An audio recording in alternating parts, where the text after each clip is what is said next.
How you doing, guys? Welcome to another edition of Tastes from Around the World. This time on location at McDonald's, trying out a couple pies they got. A new one, the holiday pie, and then I also picked up the pumpkin pie because I haven't tried that one yet. So let's first try out this pumpkin pie. We can get these right now. It's either 79 cents for one, or you can get two for $1. Here's a look at the pie.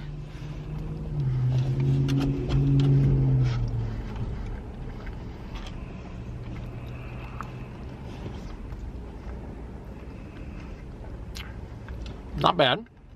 I really like pumpkin pie.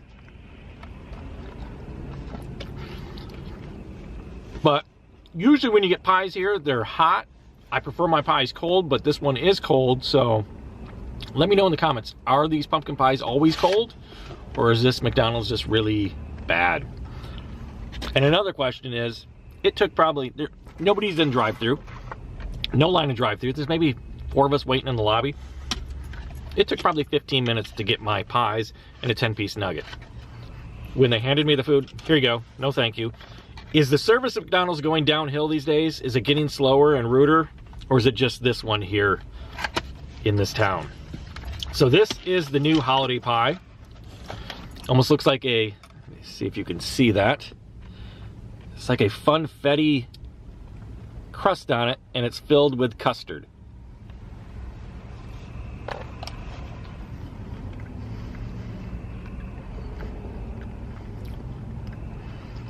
It tastes like funfetti.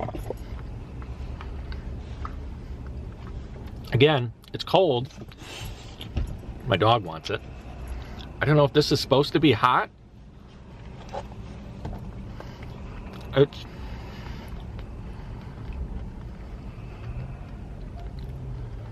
don't know. It's not that good. I mean, it just tastes like a funfetti cookie with... The custard isn't anything impressive. Maybe if it was warm. I don't know if these are supposed to be warm pies or these have been old and just sitting out that they're, I mean, they're cold. There's no heat to these whatsoever. So not super impressed with this new holiday custard pie. The pumpkin pie was good. So you haven't tried that one out, I'd pick up that pumpkin pie. If you're into funfetti cakes and cookies and stuff, you might like this one. It wasn't anything big for me. I'll probably let my dog finish the rest of this. So, I did see they got some new honey barbecue sweet and spicy wings in there, so I'll probably be checking those out, so stay tuned for another video on those. And until next time, if you guys haven't already subscribed, hit that subscribe button, hit the bell notification so you're notified every time I upload a new video, and I will see you guys next time.